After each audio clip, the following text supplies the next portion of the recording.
Oi, pessoal. Boa noite.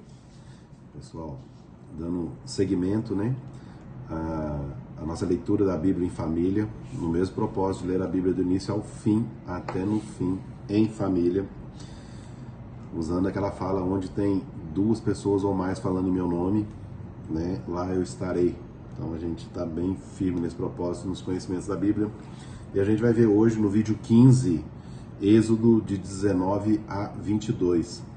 E como a gente sempre faz, no começo a gente vem e fala alguma coisa que bateu no coração. E hoje eu respirei aqui um pouquinho antes e já imaginei o que a gente ia falar. A gente vai falar sobre o poder da mentalização. O universo é mental. Tudo que existe no mundo, antes de passar a existir no mundo, ele tem que acontecer na cabeça da gente primeiro. E parece que a gente esquece desse pequeno detalhe. Para que algo aconteça, a mente tem que ir primeiro. Então, se você quer chegar a algum destino, pensar em fazer algo, conseguir alguma coisa, você tem que mentalizar aquilo. O poder da mentalização. Você pensa, vai lá onde você quer, a sua mente chega primeiro e depois seu corpo vai atrás, né? Essa é a dica de hoje, tá? O universo é mental. Tudo acontece primeiro na mente. É impossível alguma coisa existir sem ter passado pela mente de alguém ou de alguma coisa, algum fato, por exemplo, pela mente de Deus, por exemplo. Teve que acontecer algo. Só aí, depois dessa mentalização, aí a coisa passa a acontecer. E a fala também é uma ajuda que dá um poder para a mentalização. Tô balançando muito ali. A fala também é um poder que reforça a mentalização, né? Então, quando você pensa no que você quer, imagina aquilo e fala, ela manda um comando cerebral para que aquilo aconteça. Aí depois seu corpo vai atrás daquilo que estava acontecendo.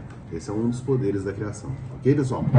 E hoje, como eu falei com vocês, a Cristiane vai começar a ler no capítulo 19. Começa aí, Cristiane, pra gente, por favor.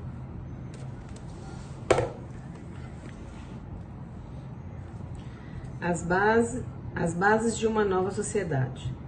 Um povo em aliança com Deus. O compromisso da aliança. 3 meses depois de sair do Egito, os filhos de Israel chegaram ao deserto do Sinai. Partindo de Rafidim, chegaram ao deserto do Sinai e acamparam no deserto, diante da montanha. Então Moisés subiu a montanha de Deus e Javé os chamou, dizendo: diga à casa de Jacó e anuncie aos filhos de Israel o seguinte: vocês virão o que eu fiz aos egípcios, e como carreguei vocês sobre asas de águia e os trouxe para mim. Portanto, se me obedecerem e observarem a minha aliança, vocês serão minha propriedade especial entre todos os povos, porque a terra toda pertence a mim. Vocês serão para mim um reino de sacerdotes e uma nação santa. É o que você deverá dizer aos filhos de Israel. Moisés voltou, convocou os anciãos do povo e expôs a eles tudo que Javé lhe havia mandado. Então todo o povo respondeu: faremos tudo o que Javé mandou. E Moisés transmitiu a Javé a resposta do povo. Preparação para a aliança. Javé disse a Moisés: vou me aproximar de você numa nuvem espessa, para que o povo possa ouvir o que eu falo com você e acredite sempre em você. E Moisés transmitiu a Javé tudo o que o povo tinha dito. Javé disse a Moisés: volte para o povo e purifique-o hoje e amanhã. Que lavem suas roupas e estejam preparados para depois de amanhã, porque Javé descerá depois de amanhã sobre a montanha do Sinai, à vista de todo o povo. Você deverá traçar um limite ao redor da montanha e dizer ao povo que não suba a montanha, nem se aproxime da encosta. Quem tocar na montanha deverá ser morto, e nesse tal ninguém deverá tocar. Ele será apedrejado ou flechado, tanto homem como animal, não ficará vivo. Só quando a trombeta soar, eles poderão subir a montanha. Moisés desceu a montanha até o lugar onde estava o povo e fez com que se purificassem e lavassem suas roupas. Depois disse ao povo: fiquem preparados para depois de amanhã e não tenham relações com suas mulheres. O encontro com Deus. 3 dias depois, pela manhã, houve trovões e relâmpagos, e uma nuvem espessa desceu sobre a montanha, enquanto o toque da trombeta soava fortemente. O povo que estava no acampamento começou a tremer. Então Moisés tirou o povo do acampamento para receber Deus. E eles se colocaram ao pé da montanha. Toda a montanha do Sinai fumegava, porque Javé tinha descido sobre ela no fogo. A fumaça subia como fumaça de fornalha, e a montanha toda estremecia.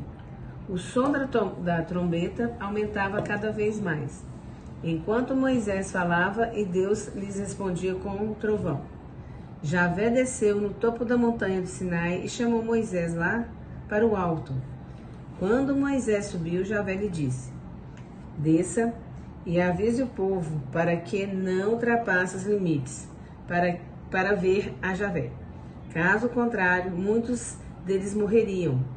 Mesmo os sacerdotes que se aproximarem de Javé devem purificar-se, para que Javé não se volte contra eles. Moisés disse a Javé: o povo não poderá subir a montanha do Sinai, porque tu mesmo nos mandaste traçar um limite para marcar a montanha sagrada. Javé insistiu: vá, desça e depois suba com Araão. Os sacerdotes e o povo, porém, não devem ultrapassar os limites, para subir onde está Javé, o qual se voltaria contra eles. Então Moisés desceu até o povo e o avisou. A constituição do povo de Deus. Então Deus pronunciou todas essas palavras: eu sou Javé, seu Deus, que fiz você sair da terra do Egito, da casa da escravidão. Não tenha outros deuses diante de mim. Não faça para você ídolos, nenhuma representação daquilo que existe no céu e na terra, ou nas águas que estão debaixo da terra. Não se proste diante desses deuses, nem sirva a eles, porque eu, Javé seu Deus, sou um Deus ciumento. Quando me odeiam, castigo a culpa dos pais nos filhos, netos e bisnetos, mas quando me amam e guardam os meus mandamentos, eu os trato com amor por 1000 gerações. Não pronuncie em vão o nome de Javé, seu Deus, porque Javé não deixará sem castigo aquele que pronunciar o nome dele em vão. Lembre-se do dia de sábado para santificá-lo. Trabalhe durante 6 dias e faça todas as suas tarefas. O 7º dia, porém, é sábado de Javé, seu Deus. Não faça nenhum trabalho, nem você, nem seu filho, nem sua filha, nem seu escravo, nem sua escrava, nem seu animal, nem o imigrante que vive em suas cidades. Porque em 6 dias Javé fez o céu, a terra, o mar e tudo o que existe neles. E no 7º dia ele descansou. Por isso Javé abençoou o dia de sábado e santificou. Honre seu pai e sua mãe. Desse modo você prolongará sua vida na terra que Javé seu Deus dá a você. Não mate, não cometa adultério, não roube, não represente testemunho falso contra o seu próprio, não cobice a casa do seu próximo, nem a mulher do próximo, nem o escravo, nem a escrava, nem o boi, nem o jumento, nem coisa alguma que pertence ao seu próximo. Vendo os trovões e os relâmpagos, o som da trombeta e a montanha fumegante, todo o povo teve medo e ficou longe. Então disseram a Moisés: fale você conosco, que nos ouviremos. Não nos fale Javé, senão morreremos. Moisés disse ao povo: não tenham medo. Deus veio para salvá-los, a fim de que vocês tenham presente a temor a ele e não pequem. O povo ficou à distância e Moisés se aproximou da nuvem escura onde Deus estava. Código da Aliança, a legislação do povo de Deus. Lei do altar. Javé disse a Moisés: diga aos filhos de Israel: vocês viram que eu lhes falei lá do céu. Não me coloquem no meio de deuses de prata, nem façam para vocês deuses de ouro. Faça para mim um altar de terra para oferecer sobre ele seus holocaustos, sacrifícios de comunhão, ovelhas e bois. Nos lugares onde eu quiser lembrar o seu nome, virei a você e o abençoarei. Se você construir um altar de pedra para mim, Não faça com pedras lavradas, porque você estaria profanando a pedra com o cinzel. Não suba por escadas até o meu altar, para que a sua nudez não apareça. Lei dos escravos. São estas as normas que você promulgará para o povo.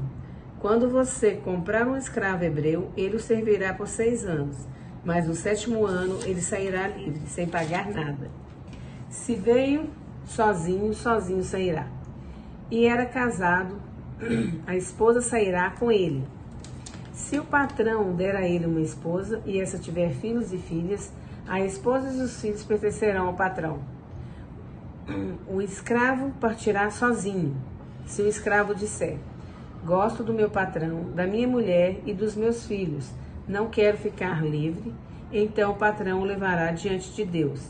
Fará com que ele se encoste na porta ou nos batentes, e lhe furará a orelha com uma sovela.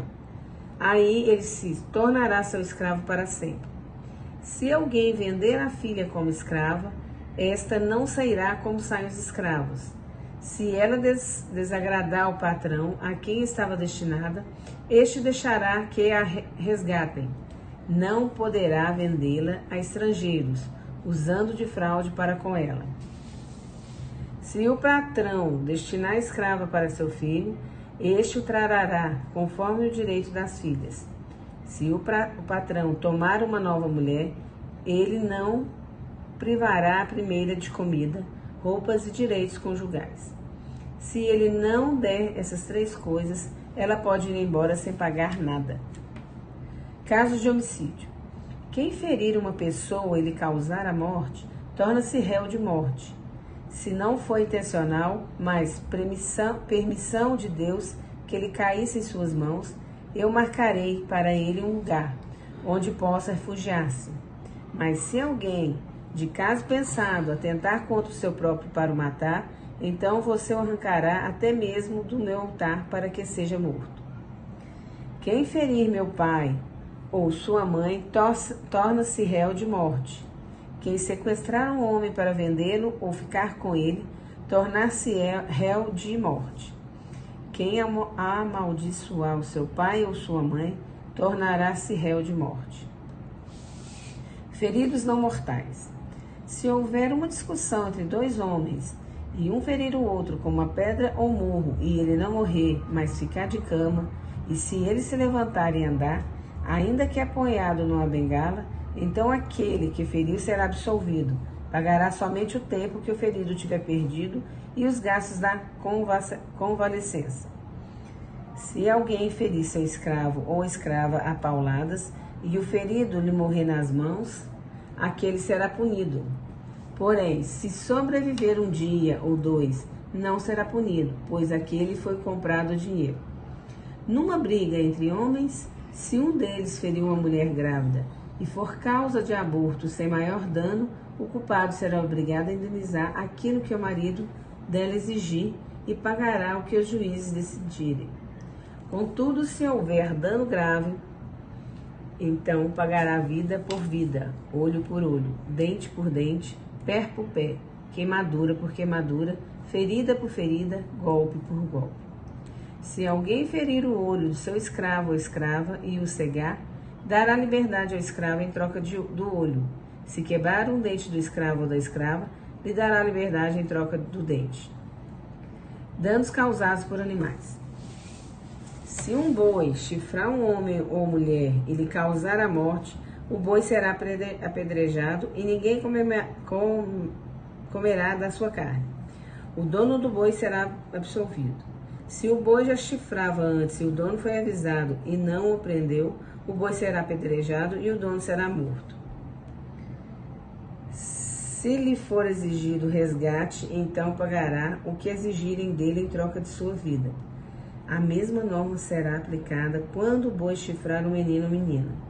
Se o boi ferir um escravo ou escrava, o dono do escravo ou da escrava cobrará 300 gramas de prata e o boi será apedrejado.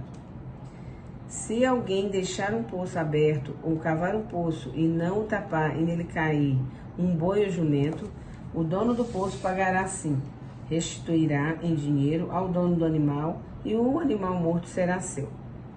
Se o boi de alguém ferir o boi de outra pessoa e o boi ferido morrer, venderão o boi vivo e repartirão o dinheiro e dividirão entre si o boi morto. Contudo, se o dono sabia que o boi já chifrava desde algum tempo e não aprendeu, pagará boi por boi, mas o boi morto será seu. Roubo de animais. Se alguém roubar um boi ou uma ovelha e os abater ou vender, devolverá 5 bois para um boi e 4 ovelhas para uma ovelha. Se o ladrão... Deixa eu ver se eu É a última boa. Mas é a continuação, apareceu aqui. Se um ladrão for surpreendido arrombando sua casa e sendo ferido morrer, não será caso de homicídio culposo. Contudo, se o ferir à luz do dia, será caso de homicídio. O ladrão restituirá e, quando não tiver com o que pagar, será vendido para compensar o que roubou. Se o boi, jumento ou ovelha roubados forem encontrados vivos na mão do ladrão, ele deverá restituir o dobro.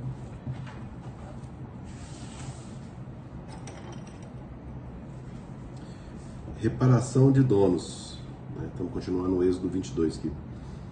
Se alguém estraga uma roça ou vinha porque levou seu rebanho a pastar na roça alheia, deverá restituir com o melhor da sua própria roça ou vinha. Se um fogo se alastrar pelos espinheiros e queimar os feixes de trigo, a plantação ou roça, o responsável pelo incêndio pagará todos os danos.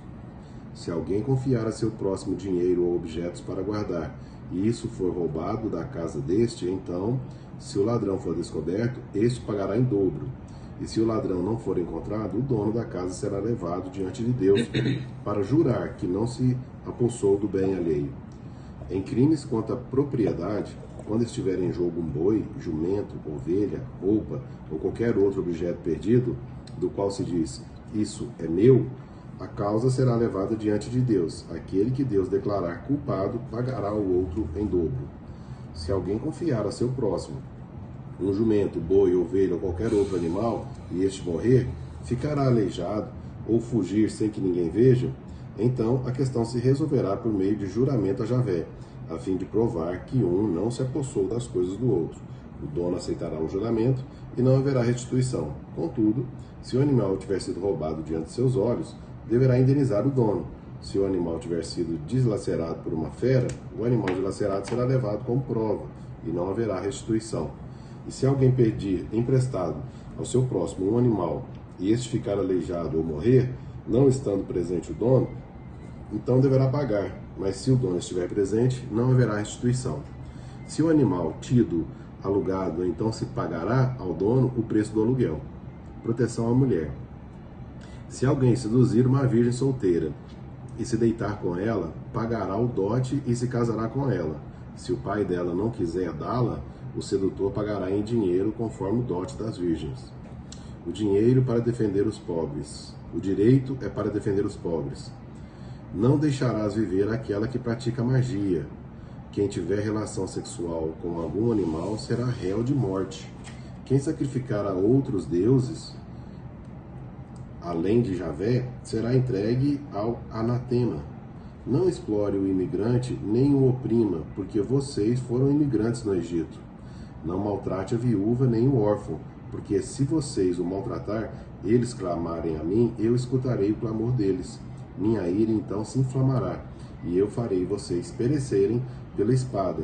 As mulheres de vocês ficarão viúvas e seus filhos ficarão órfãos. Se você emprestar dinheiro a alguém do meu povo, a um pobre ao seu lado, você não se comportará como agiota.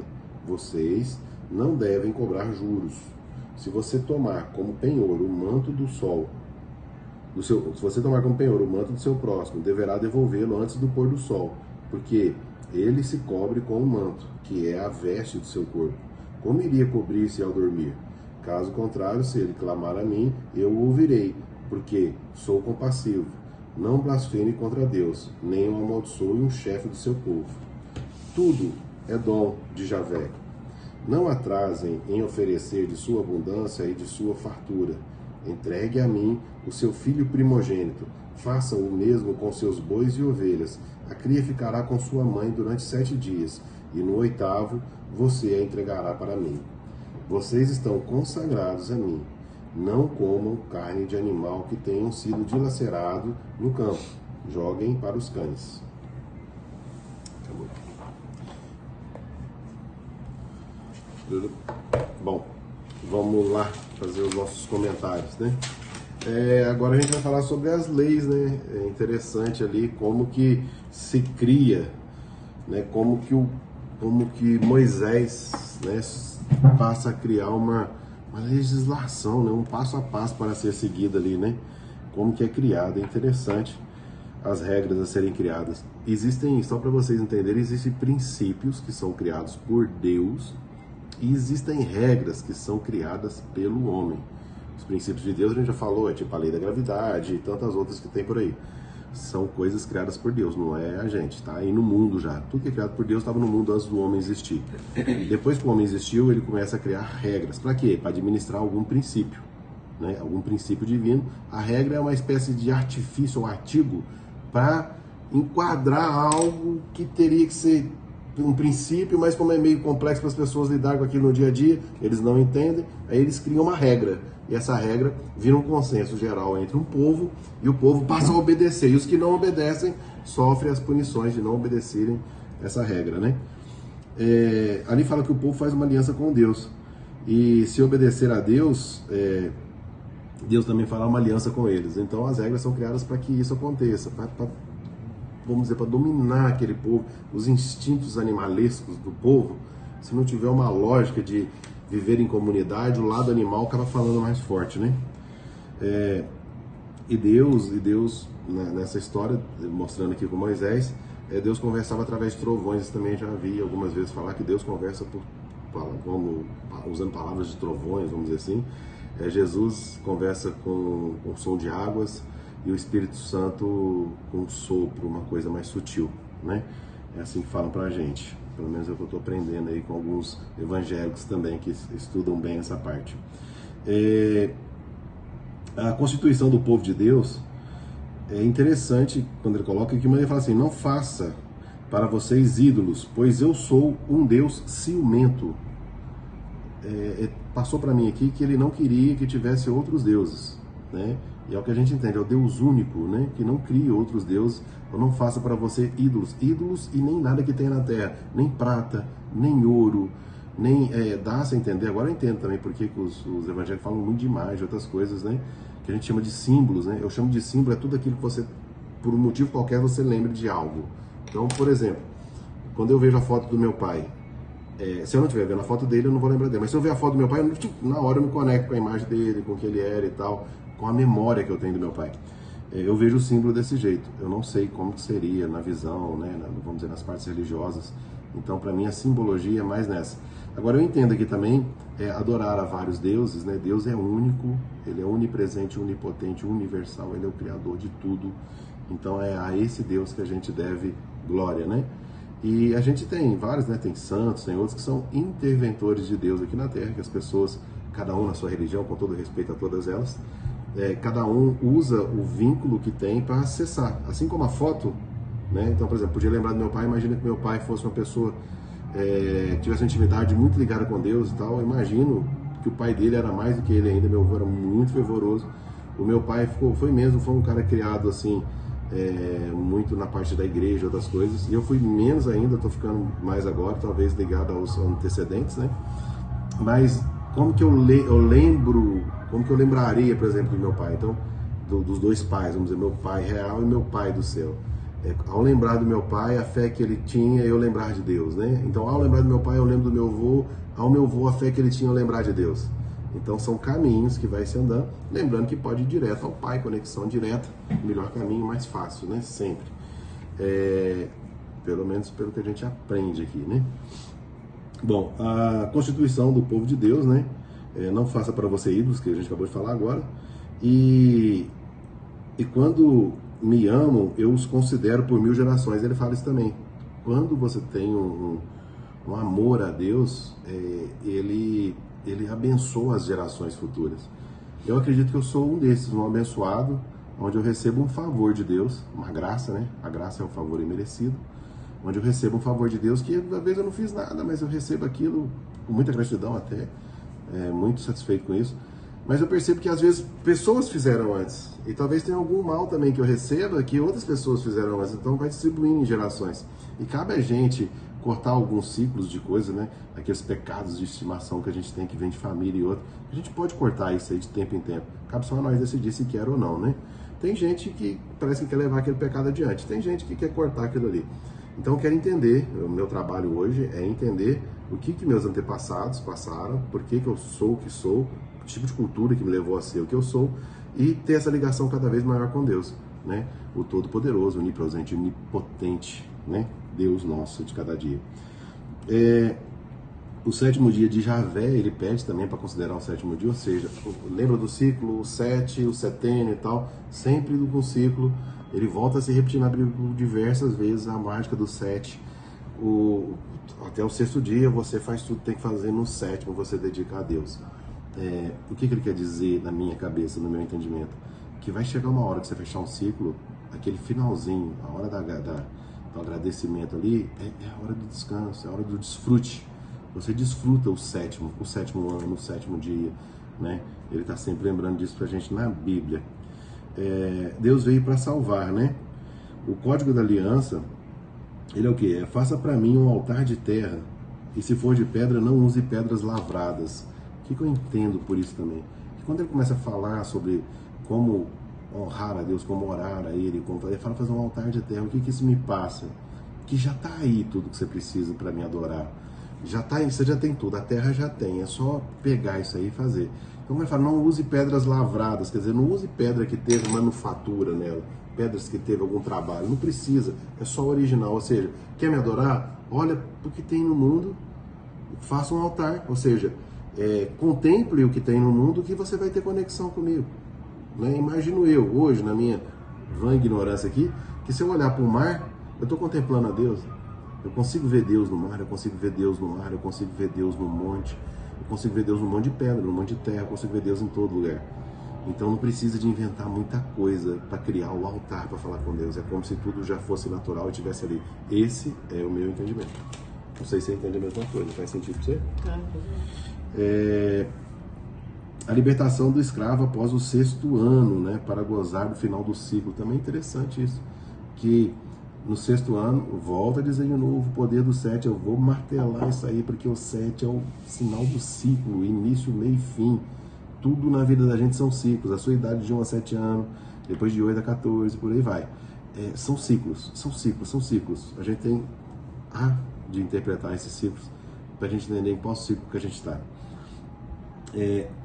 Outra coisa também que eu vi é que as leis foram criadas, né, ou melhor, as regras criadas ali, ela dizia muito ao tempo daquela época, né, aquela atualidade ali. Então falava dos cavalos do poço, se caísse um cavalo no poço, um jumento e tal, como que seria, as punições e tal. Então você vê que é uma coisa assim, quase uma legislação